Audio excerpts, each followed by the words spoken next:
Here you go. What is this? It's your favorite. I thought my favorite was supposed to be something I actually liked. What are you talking about? This is your favorite vegetarian meal that I always make for you. Oh, I stopped being vegetarian this morning. Well, when were you going to tell me? I literally just did. So I just wasted 2 hours making this? Well, I didn't ask you to do that, did I? Okay, so then what new fad diet are you doing now then? Well, since you asked, I'm doing the baby food diet from 9 to 5. Do not touch my peaches. Do not touch them. That's my favorite. And for dinner, I swallow a tapeworm. What? Where in the hell are you going to get a tapeworm from? Don't worry about it. I got it. But you don't trust me to be able to find a tapeworm? No, it's not that I don't trust you. I just thought maybe I could help you find the tapeworm. Help me find a tapeworm. It sounds like an excuse for you to be all up in my business. Never mind, I can't. Why does every conversation have to end up like this? It doesn't have to end like this if you never started in the first place. What is going on, beautiful people? Welcome to another episode of A Narcissist Explains. I am self-aware diagnosed narcissist, Mr. Lee Hammock, better known as Mental Healness from TikTok, Instagram, YouTube. You know where to find me at. If this is your first time seeing my face, I'm a diagnosed narcissist that uses my platform to raise awareness for NPD and also validate the victims and survivors of said disorder. This series is dedicated to just taking my TikToks and my YouTube shorts and making them longer. There's 60 seconds over there. They're going to be longer over here. The one you just watched was another skit by a lady on TikTok. Her name is Sinful. Cynthia, but she goes by Sinful. And we performed that skit about what it's like to cook for a narcissist. And that's what I showed my wife. When I did that skit, I showed my wife that skit. And she's like, that's 100% you. That's 100% how you do. That's how you act. That's 1,000% because she said she doesn't. I'm into fitness and stuff like that too, so she doesn't have to cook for me a lot. But when she does try to cook for me, she never knows what I'm doing. Like, I'm always switching up my diets and my routines because, like, look, y'all, I get bored very easily. I get bored very, very easily, and I don't like people to know too much about me. I like to keep people guessing, so including my wife, so she will be trying to cook. Like, very recently I stopped eating cheese, so she will be trying to cook me something. I'm like, baby, I don't eat cheese anymore, so I can't really eat this. She's like, what? When did you stop eating cheese? I was like, well, yesterday. What were you gonna tell me? I just did. So just make sure not to cook anything else with cheese in it, or if you don't cook for me at all. You know what I mean? And I know that it used to get on her nerves because, like, she be trying to plan stuff and, like, have cookouts and, barbecues and invite her dad and her friends and family over. And she would have to make special plans for me. She's like, well, I can't really cook this because my real name is Damon. She's like, Damon's not eating cheese today, so the lasagna, we're going to have to eat the lasagna ourselves, and, like, he's going to do his own thing. And then, like, a couple weeks later, she'll see me eating, like, a cheeseburger or something. It's like, what are you doing? I thought you were eating cheese. I'm like, I started back eating cheese. Like, this is my cheese week. I'm eating cheese this week. I'm actually eating only cheese this week. And I know a lot of people can attest, and can agree with my wife's sentiment in that fact that, like, narcissists like to keep you guessing with the food thing.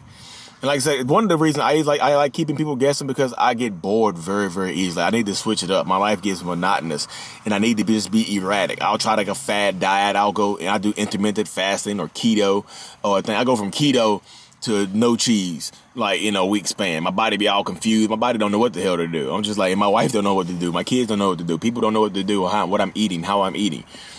For a while, the only thing I was eating was chicken and rice. So people would order pizza. I'm like, here's pizza, man. I'm like, I don't want a pizza, man. I'm eating chicken and rice. I'm eating healthy. And that's all I would eat.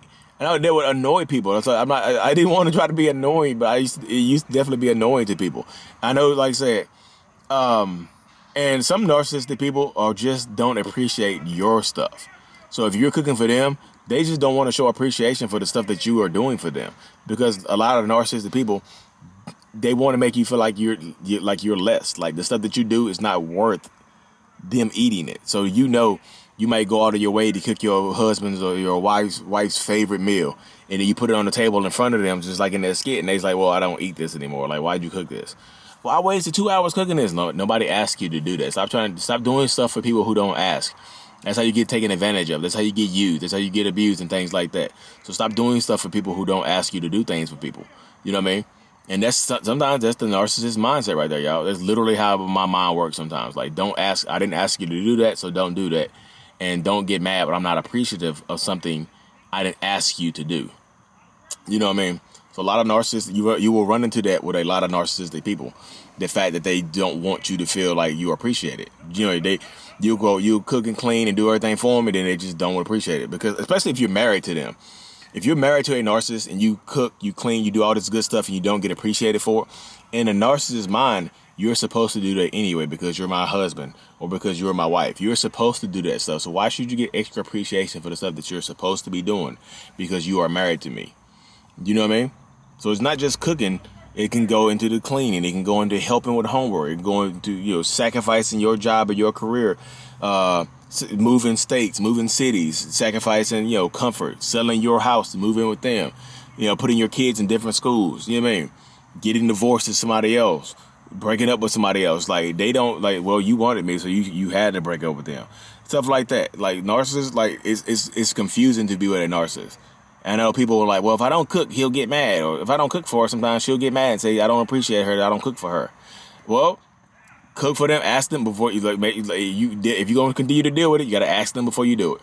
And sometimes, that's the crazy thing about it. If you ask them, can I cook something for you tonight? And they say yes, you got to, they say yes, they'll get mad at you for asking them, you should know me by now. You should know what I want to eat by now. You really don't pay attention to me, do you? You really don't care about me, do you? You must really not know me if you have to ask me to cook, ask me what I want to eat. We've been together for 10 years and you're still asking me what I want to eat. You must really not know me. Surprise me sometimes. But when I surprise you, you don't act appreciative. Well, I just told you to surprise. I didn't ask you to surprise me back then. I'm asking you to surprise me right now.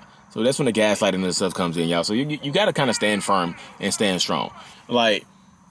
If you're going to continue to be with a narcissist, sorry y'all about that. Cut, the camera died on me, of course. So I had to charge it up in my car. What I was saying was, if you're going to remain in a relationship with a narcissist, or sometimes this is your parent treating you like this, not appreciating your cooking and stuff like this. But if you're going to remain in an intimate relationship with a narcissist, if you have to set your own boundaries. Stop if they don't appreciate your cooking. Stop cooking for them. Believe he's going to get really, really mean with me if I don't cook for him. But then if you cook for them, you're going to get really, really mean, and then you waste your time cooking. So decide what you can take. Decide what you are willing to put up with, and then don't bud. Stop letting people move your boundaries to make themselves more comfortable. Stop letting people take your hard work of your cooking and whatever you're doing for them. You're buying them gifts. You're taking them out. You're spending money on them. Stop continuously doing that stuff for people to not appreciate you. I saw a meme very, very recently. They said you cannot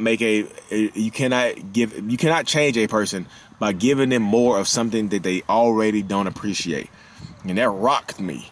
That meme rocked my mind. Let me say it to you again. You cannot change something by giving it more. You cannot change someone by giving them more of something that they already don't appreciate. So you can't change a person by giving them more soul food or feeding them or cooking for them or buying them more gifts they don't appreciate, by giving them more money that they don't appreciate. You can't change one. The only thing you can do is change yourself and how you deal with that person and how you let that person affect you. Because I tell this to people all the time, your reactions are your power. Your reactions, controlling your reactions is your power against a narcissist. So if you bring a steaming hot meal to the table and narcissist says, I don't eat this, they expect you to say, well, I spent hours cooking this for you. Instead, just pick it up oh, sorry about that. Sorry. Act like it doesn't affect you.